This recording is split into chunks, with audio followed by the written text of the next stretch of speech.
Hello and welcome to Knobcat Games Dungeons of the Obelisk podcast. I'm your host, Joe Sleppy. I'm Executive Prime at Knobcat Games, and this podcast is our audio devlog where we get together every 2 weeks and we talk about what's new in our game, Dungeons of the Obelisk, which is a 2D turn-based dungeon crawling loot grinding adventure. And I'm joined today by our Animancer, Nyka. Hello. And our digital alchemist, TJ Adicernia. Hello. And we got a few things new, not new to us really, but exciting to the audience, I think, which is our boss reveal. But first, let's do a little server update. There hasn't been like a ton of changes, but that's the main thing that we're trying to get working right now, so I think it's worth spending a little time on. And for the most part, I'd say that the past few weeks were focused on fixing issues that already existed. Because with the changes to how the loot system works, it ended up providing a whole bunch of bugs that had to get knocked out before anything else could really go on. Yeah, for sure. We were definitely like losing items and unequipping items, and I guess the issue was multiple items were being equipped at the same time. Yeah, it was the way that the game would do it is that when you like start to mess around or swap gear, you would have to search for the item in a list of items and say that this item is no longer equipped and this other item is now equipped. But because of how it was originally set up, it didn't scan through the list correctly. So it kind of just loosely passed through the list and said that this item is basically the same thing. So then it would just mark it incorrectly. Yeah, it's good to have those items fixed. Like, I've been playing without any issues, but some of our other players have been still having issues when we were testing, so we're still kind of working out the bugs on that, but it'll be good to jump back into the servers and try to get everything going again too. I feel like to a degree it falls into something that's really hard to notice when your testing hours are pretty limited. Yeah, it's definitely hard to notice. Like, you're not looking at your equipment like all the time. Like, you equip it and then you expect it to stay there, so like you don't look at it between every battle, and then all of a sudden you're like, wait a minute, that's not the main hand I had equipped, and then you like open back up and then you realize and you're like, when did this happen?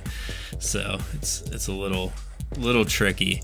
I think the biggest solution we had was whenever I lost a legendary item and we were able to like track that one because it was like so specific. Yeah, because when it happens on something so unique like that, it becomes much easier to try to find like where did this happen, because a legendary is kind of more set in stone with it functions, and you almost never have two of the same legendary unless you ended up pretty lucky. Yeah. You kind of just pinpoint at what point in time did you lose this item. Legendaries don't stack at all, even if they're identical, do they? If you somehow got the exact same one, with minor stats and all, besides the chance of that never happening, no, they wouldn't. They're not able to. I mean, okay, perfect. That's what I was gonna say, because like, you know it's gonna happen to someone somewhere. Like if we get enough people playing, but, at some point in time, yeah. Yeah, for sure. But yeah, if they can't stack anyways, then that's a good sign. It would be interesting to see though, because I feel like that's like a 0.00, even less than that chance of ever happening. Yeah, the range that they can roll and like the multiple minor stats and stuff that they have is definitely it's a small chance, but a chance is a chance. Yeah, I mean, the way stuff works is like there's such a small chance like of any particular thing dropping, but if you run enough dungeons, then it's going to happen. You know, like, so if you're looking for a particular item or whatever it is, it's like keep running dungeons and it will happen. So if you get enough people playing and enough dungeon runs in, then you know, anything's possible. Reminds me of this little statistical thing that I heard before. If you had an infinite number of monkeys typing infinitely on a keyboard, they will eventually produce a copy of they always say Shakespeare. Shakespeare. of Shakespeare's work. I'm trying to think of that later. It's bound to happen at some point. Yeah, it's definitely that idea. Like, those perfect items will roll. So, but yeah, I guess we can. Oh, go ahead. I was gonna say there is that new that little bundle that we added to the shop now too. Oh yeah, the supporter pack consumable bundle is now separate from the cosmetic bundle. So now that Nyka's here, actually, we could talk about the glove armor again, since I don't think she's been on since it was animated in game. Yeah, I'm not sure if I have. But yeah, that was one of my last big animation sets I was doing. Just that and some some odds and ends for the dungeon, but that was a really fun one, trying to make sure everything had a little bit of movement and that everything was kind of drippy, and I'm almost worried if it's too drippy, but yeah, because it's a slime-based armor, so it's very goopy.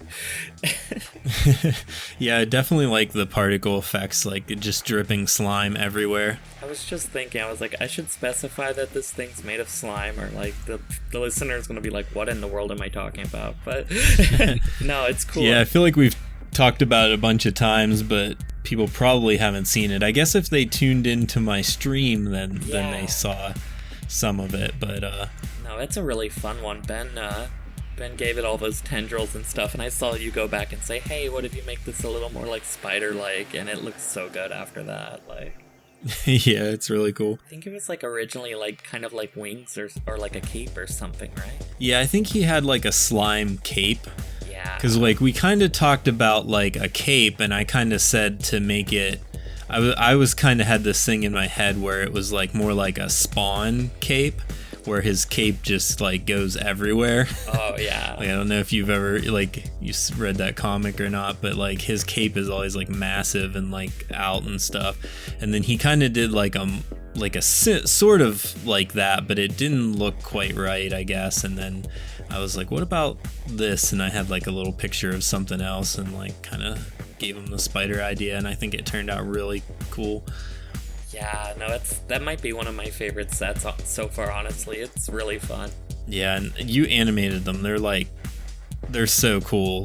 They're called the Toxic Tendrils is the name of it. They're the legendary artifact that goes with the cosmetic supporter pack, but they look so good the way they just wiggle around.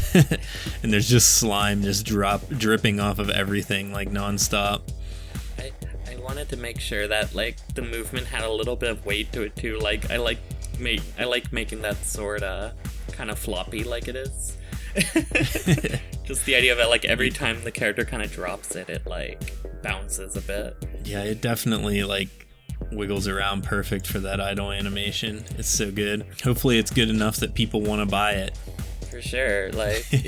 I wanted to make it look as premium as I could, so hopefully that works out. Yeah, I think it definitely turned out. We'll see. I feel there's no denying that the glove set's probably the coolest in overall appearance. Yeah, for sure. The legendary items, they don't really go together as a set or anything. They were just kind of designed individually, and then I feel if we keep going in the future, maybe I'll make we have for example, the legendary body is the protection of the hills, and it looks kind of it's made from bones and animal pelts and stuff, but it doesn't match the legendary pants or the crown or anything like that per se. But I think maybe when we add some more legendaries in the next tier or whatever, maybe I'll make the boots that go with that cape or something like that. But they're not really designed as sets, because sets are, that's another item type in the game. So I think the second coolest thing is the boss set that drops from the breach, which we can talk about now because we did the boss reveal stream last week, and everybody's had a chance to see the sewer troll and the crocodile now. It's true. Yeah, because that set, I like that set as well. The helmet, especially. The idea that you kind of just decapitated the the boss on the breach and you just stick his head on your head. Yeah, it's kind of gruesome. I think me and Ben talked about that when we were making it, but we wanted it to look like the player was the boss, basically, with that set that dropped from them. I don't know if you play the Monster Hunter games, but it reminded me of those a lot because like all the armor in that game is based on like the bosses you defeat. So it's always like, oh, I'm wearing this person's fur and this monster's like skull, and it's great.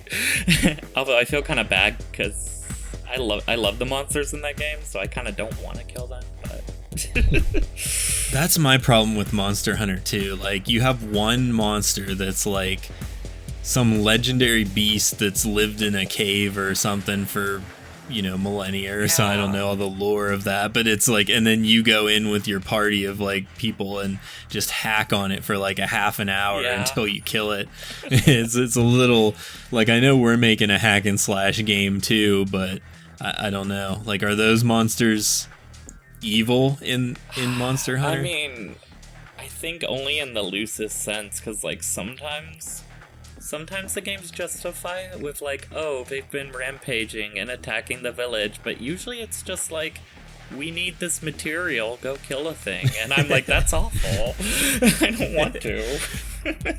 Yeah, I mean, that's a little bit of an issue with all kinds of games, I guess. We've had that moral dilemma on the podcast before, but I feel like at least with the, I forget if I'm pronouncing it. Karuzaran, the crocodile. Yeah, like he seems at least very visibly like hostile as soon as you encounter him. Like, he comes right after you, so it's like, oh, okay. Yeah, in the flavor text somewhere it specifies that he's been warped by the dark energy of the obelisk and stuff too. So he's, even if he was a good crocodile at one point, he's definitely evil and malicious now. Yeah. It's always good to have like a definitive corrupting source in your fantasy story. That way it's like, okay, well, this one's just a problem, and yeah, me and TJ got into this. I remember on the one podcast, like we said there's probably other swamp animals that are like normal animals, and then these are like the corrupted ones that attack you. Yeah. And I don't wanna act like we have to have this or something, but if we were like just putting all the extra features in this game, we could have like animals that like run away when you approach them and you just don't fight them or something. But IDK. That's like super polished at that point. Yeah, like Diablo always has like the snakes and rats on the ground that like run away as you like move around to them, but yeah, we don't have that level of I guess that budget basically. Well, yeah, I feel like stuff like that's almost AAA territory. Like if you're a small indie group, it's like, really, we don't need this, but it's yeah, cool. For sure. Some super small, just kind of like flavor details at that point. Yeah. Like I was playing one of the recent Lord of the Ring games, not Golem, but one of the like Shadow of Mordor ones or something, and they just had like spiders and running around on the battlefield, and I don't really know if there was anything you could do with them. They were just kind of there. I was like, that's interesting. I do like battlefields where you can click on stuff in the background and it like moves. Yeah. That's always like a cool, you like click on a coin and it rolls around or something like that or whatever. But maybe someday in our game. Right now, that's a premium feature for later. Oh, absolutely. That's like we hit the jackpot somehow with this game, so like we're just running laps at that point. Yeah. We'll have a specific background animation person or something. Yeah. No, I don't know. I think like part of the charm is like the simpleness of it as well. Oh, for sure. I mean, like we've brought up Diablo and BitQuest, and I was looking at the mobile game, but I actually tried a little BitQuest, and it just throws so much at you when you jump into it.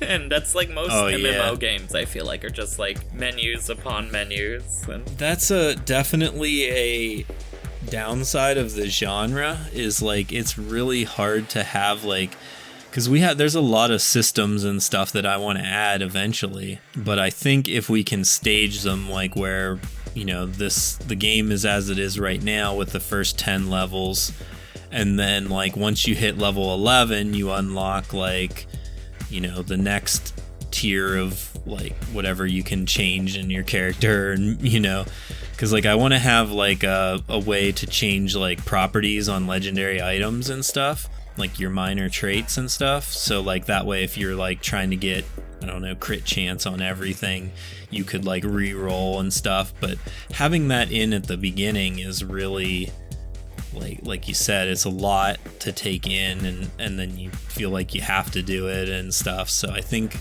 having that stuff come in like phases as the game releases is a better way to do it. But eventually, sure. 5 years from now, hopefully we're still working on it and adding new cool stuff, and somebody that starts playing then might have a little bit of issues when they jump in, but I don't know, I try to keep that in mind. I think it depends on how you kind of trickle it in, because depending on how quickly it's added in or how available it is at first, it can change how a player can go through it. Like if you've been playing consistently, a new feature is just fine with you. You can go through, you can learn it just fine. But if the game's been out for 5 years, you load on and it hits you with everything all at once, yeah, you're probably not going to want to play.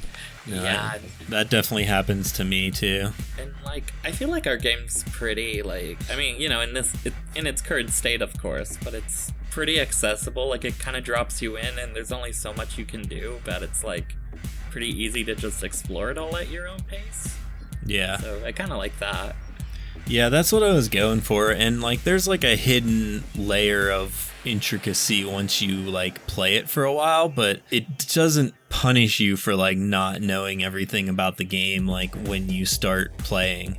Like I feel like with Diablo, like Diablo 4 just came out or whatever, and I'm seeing videos on like YouTube that are like 20 things I wish I knew before I started playing Diablo 4, and it's like, do this with your loot, otherwise you're wasting your time, and there's all kinds of different little tricks and things, and it's like, it feels like if you don't watch that video and study up before you play, that you're not playing efficiently, I guess. So that was something like I don't want to necessarily feel like that.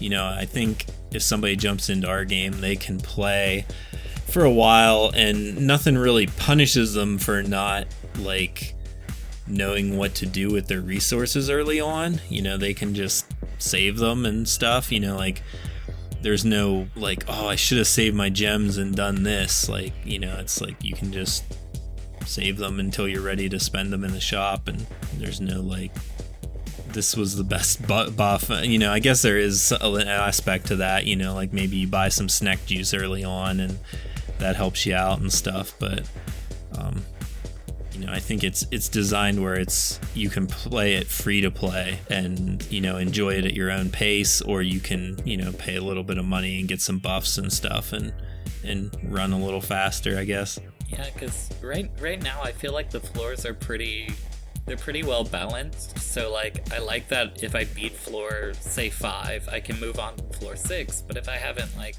leveled up to level 5, or if my build isn't really like, if I haven't like upgraded it in a minute or something like that, I may still struggle on the next floor, and it kind of incentivizes me to go back and like grind some more and to like kind of readjust my build. So I feel like it's a pretty natural loop in that way.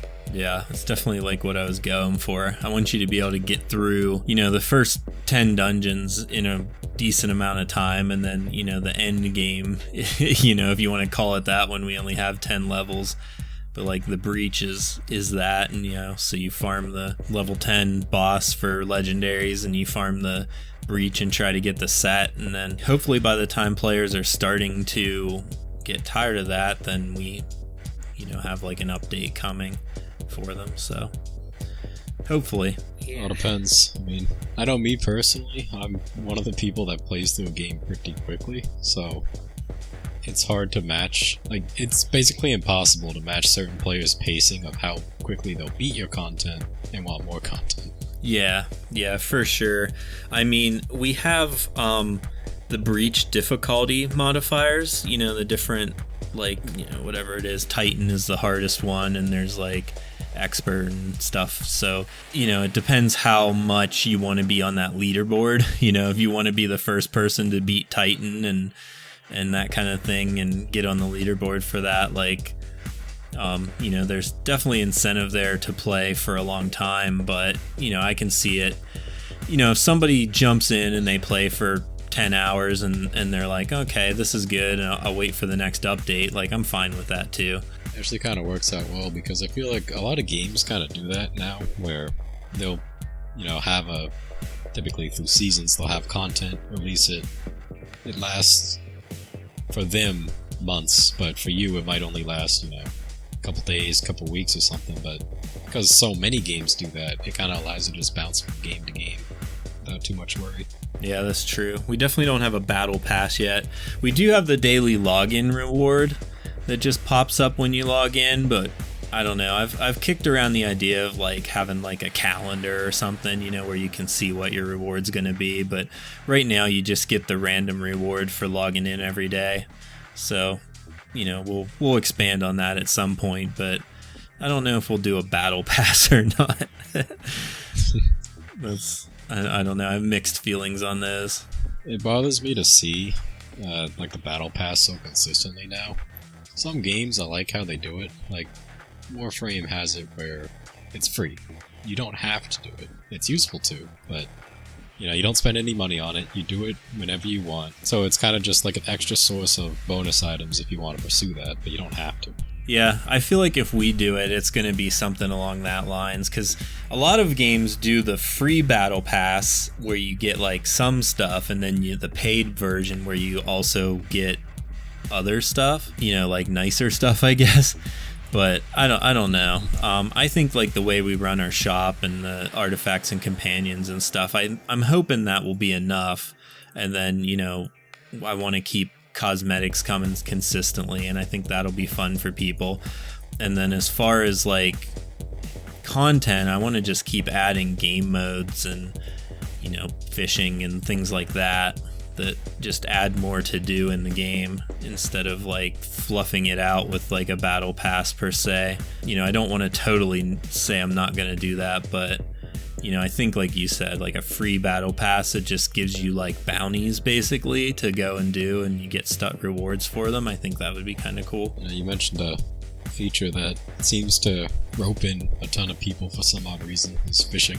Oh yeah, people love fishing. I have a whole fishing document started, so at some point. You can't say no to some fishing in the game. Yeah, I haven't quite figured out how I want it to work in our game. If it's, how you get your bait basically is a big thing. Do you have to farm dungeons to get worms or something so you can fish, or do you just get a certain amount of certain amount of worms every day when you log in, or something like that? That's a problem for the future, but that's where I'm at. But I have a whole document of fish names and designs and stuff. I like the idea of the potential to fish in each of the different dungeon types. You're in town, you can fish in the pond, it's nice and innocent. You go to the sewer, you're fishing in there, you're roping up all kinds of nasty creatures in that. Yeah, that is a good idea. You have just a different fishing menu maybe, where you can pick the sewer, because it's kind of weird the way our game is right now to pay your energy and then go into the dungeon and then find a fishing spot per se, unless maybe the fishing spots spawn randomly or something. But the gameplay loop of doing the dungeons is usually that you do them as fast as possible and get your loot and then move on. But maybe there could be a fishing menu where you can visit the sewer, visit the swamp, fish in the town. Maybe fishing gets its own breach. Here's a portal to the other fishing zones. Yeah, basically. There's a fisherman with a boat or something, and you talk to him and it opens up your your panel, and you can decide where you go fishing at or something. That would be cool. See, a boat would work really well. It would be kind of like Animal Crossing when you like go off to the island or whatever. Yeah, I have to look at it. I think our I guess you can't really see the end of the pond on the map in town, so it could just go out to the ocean or something. Pond is now a river. Yeah. I mean, talking about features that we haven't even never even gonna start on yet. I mean, I guess for the listener, if you want to see these things come to fruition, play the game when it comes out and spend your money on cosmetics, because that's how these future features are going to happen. And with that, I think we've hit our recording time limit, so I think I'm going to wrap this thing up. For the listener, thank you so much for making it to the end of this episode. If you stuck around, I really appreciate your interest in our game. And if you're not in our Discord, go to knobcat.com, find the link to the Discord, check out all the stuff at knobcat.com, and then, join the Discord, talk to us, ask us any questions you have. There's videos and stuff that you can watch that are linked on the website and in our Discord. Gameplay videos, the boss reveal stream, if you want to go back and check that video out. We also have our social media on Instagram and Twitter, which are both at Dungeons Obelisk. And I think that's everything. We'll see you in 2 weeks. Bye. Bye. Bye.